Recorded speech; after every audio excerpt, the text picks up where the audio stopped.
In 1848, President Abraham Lincoln visited the Niagara Falls, and he was so impressed by the beauty of this natural wonder that he wrote down some notes, including the following. When Columbus first sought this continent, when Christ suffered on the cross, when Moses led Israel through the Red Sea, nay, even when Adam first came from the hand of his Maker, then as now, Niagara was roaring here. The eyes of that species of extinct giants, whose bones fill the mounds of America, have gazed on Niagara as ours do now. During the 19th century, there were many accounts of unnaturally large skeletal remains discovered in the ancient burial mounds scattered across North America. Today, not a single news media has ever mentioned a thing about ancient giants or past discoveries. If a giant skeleton is discovered somewhere, it would most certainly be classified and hidden from the public. It wasn't like that in the 19th and early 20th century, though. Almost every year, there were at least a few newspaper headlines stating the discovery of ancient giant skeletons. It seemed to be quite normal to find bones of giants in America when the first settlers dug ancient mounds to prepare for roads, farms, and buildings. The New York Times, in particular, wrote many newspaper articles about the discoveries of giants. Let's read through some of them, starting with this one titled, "The Bones of a Giant Found," which was published on May 25, 1882, and reads, "A skull of heroic size and singular formation has been discovered among the relics of the mound builders in the Red River Valley. The mound was 60 feet in diameter and 12 feet high. Near the center were found the bones of about a dozen men and women, mixed with the bones of various animals. The skull in question was the only perfect one, and near it were found some abnormally large body bones. The man who bore it was evidently a giant. A thorough investigation of the mound and its contents will be made by the Historical Society." Another newspaper from May 5, 1885 reads this. "Last week, a small mound near Homer was opened by some schoolboys who found a skeleton. Today, a further search was made, and several feet below the surface of the earth in a large vault with a stone floor and bark covering were found 4 huge skeletons, 3 being each over 7 feet in length, and the other 8. This article from the San Antonio Express is telling about a giant skull that is twice the size of a normal human, and there is also a picture. The article reads, "Beach giant skull unearthed by WPA workers near Victoria, believed to be largest ever found in the world. Normal head also found." That Texas had a giant in the beach in the long ago appears probable from the large skull recently unearthed on a mound in Victoria County, believed to be the largest human skull ever found in the United States and probably in the world. Twice the size of the skull of a normal man. The fragments were dug up by W. Duffin, an archaeologist who is excavating the mound in Victoria County under a WPA project sponsored by the University of Texas. In the same mound and at the same level, a normal-sized skull was found. The pieces taken from the mound were reconstructed in the WPA laboratory under the supervision of physical anthropologists. A study is being made to determine whether the huge skull was that of a man belonging to a tribe of extraordinary large men, or whether the skull was that of an abnormal member of a tribe, a case of gigantism. Several large human bones have been unearthed at this site. Another article from the New York Times, written in 1897, reads, "One of the 3 recently discovered mounds in this town has been opened. In it was found the skeleton of a man of gigantic size. The bones measured from head to foot over 9 feet and were in a fair state of preservation. The skull was as large as a half-bushel measure. Some finely tempered rods of copper and other relics were lying near the bones. The mound from which these relics were taken is 10 feet high and 30 feet long, and varies from 6 to 8 feet in width. The 2 mounds of lesser size will be excavated soon." This article from the St. Paul Globe, written in 1904, states, bones of a human skeleton 11 feet high are dug up in Nevada. Workmen engaged in digging gravel here today uncovered at a depth of about 12 feet a lot of bones, part of the skeleton of a gigantic human being. Dr. Samuels examined them and pronounced them to be the bones of a man who must have been nearly 11 feet in height. Apparently, these discoveries were something completely normal back in the day, and they weren't hidden from the public as they are today.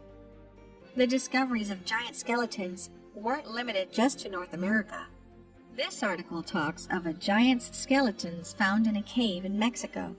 The article reads, Charles C. Clapp, who was recently returned from Mexico, where he has been in charge of Thomas W. Lawson's mining interest, has called the attention of Professor Agassiz to a remarkable discovery made by him. He found in Mexico a cave containing some 200 skeletons of men, each above 8 feet in height. The cave was evidently the burial place of a race of giants who antedated the Aztecs. Mr. Clapp arranged the bones of one of these skeletons and found the total length to be 8 feet 11 inches. Other articles mention discoveries of giants in Europe. This article from 1892, written by the London Globe, tells of the discovery of a race of giants in modern-day France. It reads, in the year 1890, some human bones of enormous size, double the ordinary in fact, were found in the tumulus of Castelnau and have since been carefully examined by Professor Kainer, who, while admitting that the bones are those of a very tall race, nevertheless finds them abnormal in dimensions and apparently of morbid growth. They undoubtedly reopen the question of the giants of antiquity, but do not furnish evidence to decide it. You have no idea how many more newspaper articles we found. There were discoveries of giants all across the globe, and today, scientists and archaeologists pretend this never even happened. This article, titled When Giants Roamed Earth, talks about the historical discoveries of giants from the time of the Roman Empire to the 19th century. Here's what it reads. The past was more prolific in the production of giants than the present. In 1830, one of these giants, who was exhibited at Rouen, was 10 feet high, and the giant Galabra, brought from Arabia to Rome in the time of Claudius Caesar, was the same height. Phanom, who lived in the time of Eugene II, was 11½ feet in height. The Chevalier Scrogg, in his journey to the Peak Tenerife, found in one of the caverns of that mountain the head of a giant who had 60 teeth and who was not less than 15 feet high. The giant Ferragus, slain by Orlando, the nephew of Charlemagne, according to reports, was 28 feet high. In 1814, near Saint Gernat, was found the tomb of the giant Isolent, who was not less than 30 feet high. In 1590, near Rouen, was found a skeleton whose head held a bushel of corn, and which was 19 feet in height. The giant Bacchart was 22 feet high. In 1623, near the castle in Dauphine, a tomb was found 30 feet long, 16 feet wide, and 8 feet high, on which were cut in gray stone the words, Quintolicus Rex. The skeleton was found entire and measured 25 1/4 feet high, 10 feet across the shoulders, and 5 feet from breastbone to the back. But France is not the only country where giant skeletons have been unearthed. Near Palermo, Sicily, in 1516, was found the skeleton of a giant 30 feet high. Near Magrino, on the same island, in 1816, was found the skeleton of a giant of 30 feet, whose head was the size of a hogshead, and each tooth weighed 5 ounces. Although back in the days these discoveries were made public, once the discovered skeletons were brought to the respected museums and historical institutions, they completely disappeared and no one ever talked about them again. Here is a map of all reports of giants in North America. It's truly astonishing how many of them are there. Almost all of the discoveries end up in the Smithsonian Institute, and we all know how good they are at covering up major discoveries. There are also supposed reports of the Smithsonian purchasing giant skeletons excavated by citizens, which then disappeared, never to be heard from again. The Smithsonian even had a special division for exploring ancient mounds and supposed giant burial sites. One famous discovery of a giant, which was also covered up by the Smithsonian, is the San Diego giant from 1895, which was an 8-foot 4-inch tall mummified giant. There was even a picture of the giant mummy, which was shown in many newspapers. The mummy was inspected by many scientists. After his inspection, the San Diego giant was purchased by the Smithsonian. 13 years later, in 1908, when the mummy was being exhibited, the Smithsonian ran some tests and suddenly dismissed it as a hoax, saying it was made from gelatin. The fact that it took that long, and after spending so much money to acquire it, plus the fact that it was carefully inspected by experts 13 years earlier, does suggest there may be more to this story than meets the eye. Is it just a coincidence that absolutely every culture and religion tells stories of ancient giants who roamed the earth? The Sumerian civilization, which was said to have begun in approximately 6000 BC, tells of a race of giants which ruled over the Sumerians, and there are many depictions of them. Sumerian records speak of a giant king by the name of Gilgamesh, who ruled for 126 years. He is generally seen by scholars as an actual historical figure, since inscriptions have been found which confirm the existence of other figures associated with him. In ancient Egypt, there are hundreds of depictions of giants, and the Egyptian records describe the old pharaoh dynasties to be a race of tall giants, and hundreds of giant sarcophaguses were also found. But the mummies there had been long looted.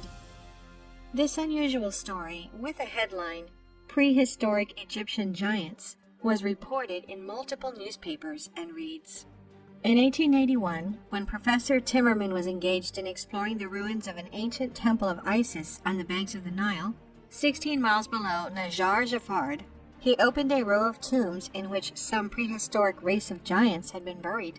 The smallest skeleton out of some 60-odd, which were examined during the time Timmerman was excavating at Najar Jafard, measured 7 feet and 8 inches in length, and the largest 11 feet 1 inch.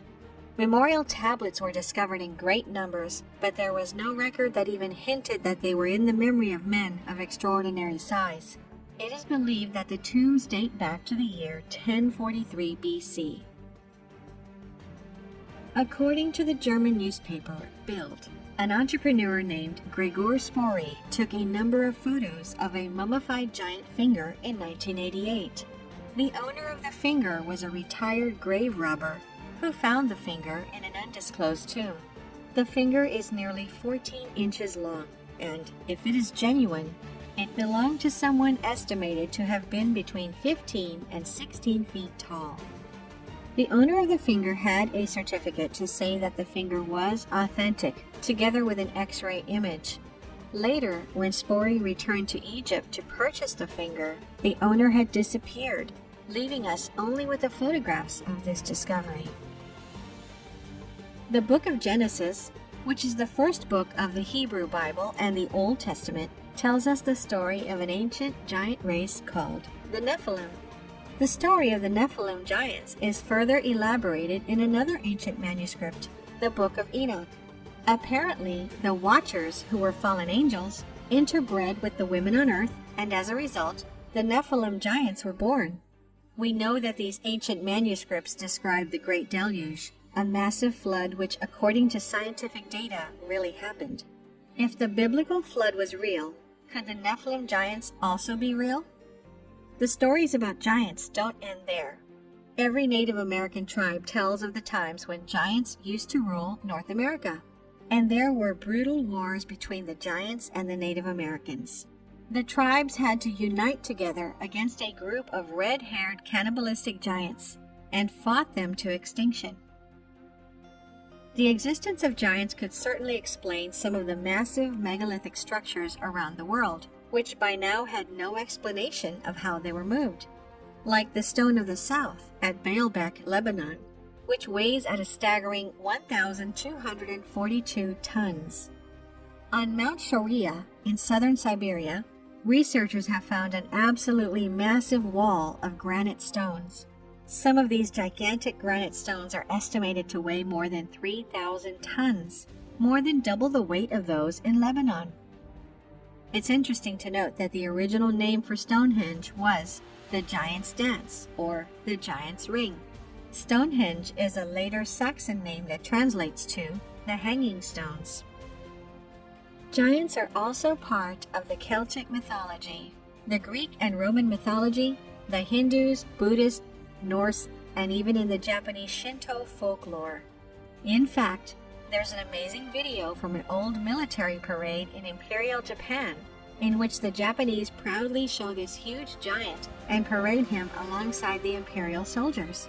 It's been said that this giant was the last member of a tribe of giants called Cha-Cha, who lived on an island with the name of Hahashimo.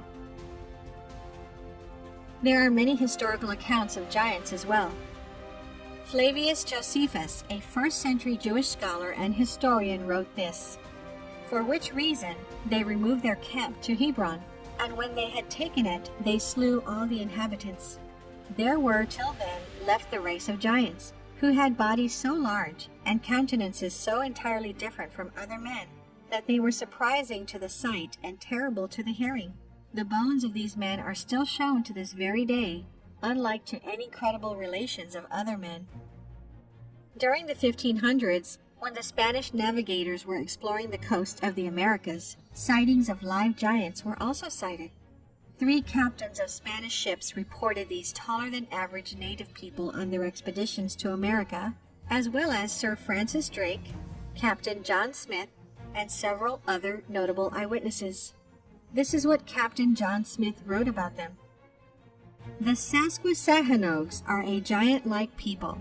They measured the calf of the largest man's leg and found it 3/4 of a yard about, and all the rest of his limbs were in proportion." In 1519, Spanish explorer Alonso Alvarez de Pineda was mapping the coastline of the Gulf Coast, marking the various rivers, bays, landmarks, and potential ports. Not far from where the river empties into the Gulf of Mexico, he found a large town and near it some 40 native villages. He described seeing many giants living in this village, and curiously, a race of tiny pygmies was also living there. Pineda described the tribes that settled near the Mississippi River as a race of giants from 10 to 11 palms in height, and a race of pygmies only 5 or 6 palms high. Perhaps the most intriguing and widely known tale of real giants in the age of exploration began with an account concerning none other than the great Portuguese explorer Ferdinand Magellan. Between the years of 1519 and 1522, Magellan embarked on his most famous voyage, a bold expedition to search for a good route to the Maluku Islands of the East Indies that would eventually result in the first successful circumnavigation of the globe. Magellan was given command of 5 vessels, and one leg of their voyage took them out across the vast ocean, all the way to the faraway land of Patagonia, at the southern end of South America. It was there that the expedition would come across a rather baffling sight indeed. Here's an excerpt from the diary of Magellan's official chronicler. "Leaving that place, we finally reached 49½ degrees toward the Antarctic Pole. As it was winter, the ships entered a safe port to winter. We passed 2 months in that place without seeing anyone. One day, we suddenly saw a naked man of giant stature on the shore of the port, dancing, singing, and throwing dust on his head. The Captain General, Magellan, sent one of our men to the giant so that he might perform the same actions as a sign of peace.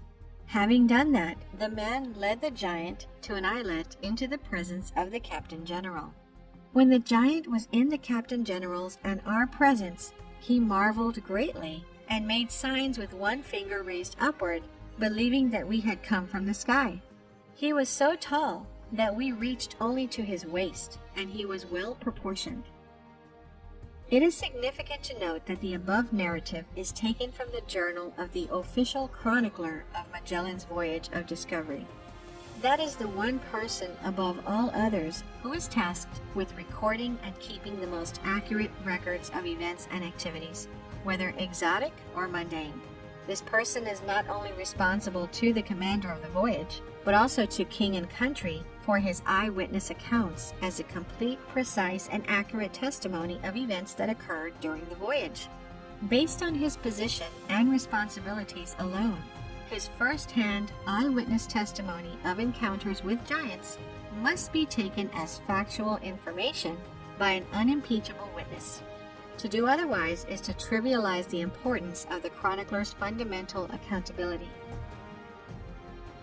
Years later, in 1539, there was also the account of Hernando de Soto, another explorer, who came face to face with numerous giants during his adventures through the southeast portion of what is now the United States. De Soto had set out from Tampa Bay, Florida, with a contingent of hundreds of men, and during their trek, they allegedly frequently came across tribes of natives ruled by giants. One of these was a Chief Tuscaloosa, who was encountered in western Alabama and said to be a hulking giant of a man who towered over all others. There are also the reports from the Spanish conquistador and explorer Hernando de Alarcón, who was trying to find a river that could be used to move supplies to Spanish troops along the coasts of California and Mexico. Alarcón would eventually make his way up the Colorado River all the way up to the Grand Canyon, and during this journey, he and his men purportedly came across a tribe of around 200 giant warriors standing up to 10 feet tall. The giants were supposedly very aggressive, but Alarcón appeased them with gifts and other signs of peace. The conquistador Francisco Coronado also told of having come across whole tribes of giants during his quest throughout the Southwest in search of the legendary El Dorado. In some cases, there was physical evidence of these giants found, as was supposedly the case with the conquistador Bernal Diaz del Castillo, who served under Hernán Cortés during the Spanish conquest of Mexico. Within the pages of his detailed record of the conquest and subsequent collapse of the Aztec Empire, there is an odd account of a race of giants that were claimed by the Tlaxcatec Indians to have once inhabited the area. The chief of the tribe then provided the remains of these mysterious giants as evidence, of which Castillo would write. They said their ancestors had told them that very tall men and women with huge bones had once dwelt among them. But because they were very bad people with wicked customs, they had fought against them and killed them, and those of them who remained had died off. And to show us how big these giants had been, they brought us the leg bone of one, which was very thick, and the height of an ordinary-sized man. And that was a leg bone from the hip to the knee. I measured myself against it, and it was as tall as I am, though I am of a reasonable height. They brought over pieces of bone of the same kind, but they were all rotten and eaten away by the soil. We were all astonished by the sight of these bones and felt certain there must have been giants in that land. There were so many reports of real giants being encountered throughout North and South America in the age of exploration, and such accounts have faded into history to be mostly forgotten. There are some things, however, that cannot be forgotten, as they are literally written in stone. That's the case of the giant footprint of South Africa. This is the most spectacular footprint in rock found anywhere on Earth to date. There are many others, however, like the giant footprint of Pingyan, but none are as fully formed and obvious as the one in South Africa. Discovered in 1931 by a farmer called Stoffel Coetzee while hunting, it has remained one of the most controversial sites in archaeology and geological research. The footprint is about 4 feet, or 1.3 meters in length, which suggests that the creature who left it would have been 24 to 27 feet, or 7 to 8 meters in height. The footprint is known to locals as the footprint of God, or Goliath's footprint, and stories of ancient giants are told all throughout the region. Skeptics reject the giant footprint, claiming it was formed by natural erosion. However, Professor Peter Wagener from the University of Port Elizabeth in South Africa said that there is a higher probability of little green men arriving from space and licking it out with their tongues than being created by natural erosion. Judging by all the discoveries listed, together with all the historical accounts we mentioned, it may be possible that giants really existed, But could it be possible that somewhere in some remote place, a species of these enigmatic beings is still alive, hiding from humanity? We can't end this video without mentioning the most famous giant encounter, which didn't happen in ancient times, but in 2002. This occurrence, which is still classified by the US government, was disclosed in the popular radio show Coast to Coast, after witnesses of the event came through and anonymously told their stories.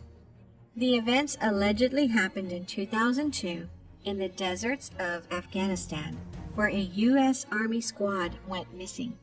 A Special Ops Task Force was sent to find out what happened, and the soldiers walked along a rugged mountainous trail until arriving at the entrance of a large cave. Around the clearing of the cave, there were pieces of broken US military equipment and scattered gear, with traces of blood on them. The task force was about to enter the cave to search for the missing soldiers when a 13-foot-tall, red-headed, double-toothed humanoid emerged and attacked them. According to the witnesses, the giant pierced one of the soldiers with his long spear, killing him on the spot before the rest of the squad could take him down, shooting at his face for 30 seconds straight. Once the giant was dead, the task force went inside the cave and found remains of human bones, leading the military to think that the creature was cannibalistic. When this shocking incident was reported to the headquarters, the body of the giant was packed and loaded into a helicopter and transferred to a secret location in the USA for study. The giant weighed about 500 kilograms, estimated by the team who transported the body from the pickup location to the United States.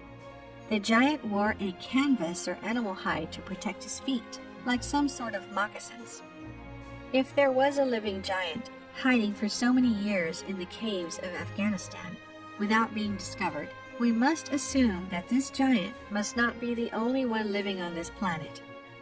Surely there must be others somewhere out there. This mysterious creature was caught on camera in the desert of Portugal a few years ago. Could it be another giant hiding from mankind? Thinking about all the classified discoveries out there, we should be lucky to know that billions of years ago, dinosaurs existed. If that was kept a secret, who would actually believe that creatures over 175 feet in height used to exist? And if we know for a fact that giant reptiles, giant birds, giant fish, and giant plants used to exist on Earth, is it so hard to believe that giant humanoids also existed and perhaps still do? We'll leave the answer to you and end this video with this amazing quote from Mark Twain stating, "Truth is stranger than fiction, but it is because fiction is obliged to stick to possibilities. Truth isn't." Thank you for watching. Please hit the like button if you enjoyed this video. If you're new, please subscribe and hit the notification button so you don't miss the amazing videos yet to come.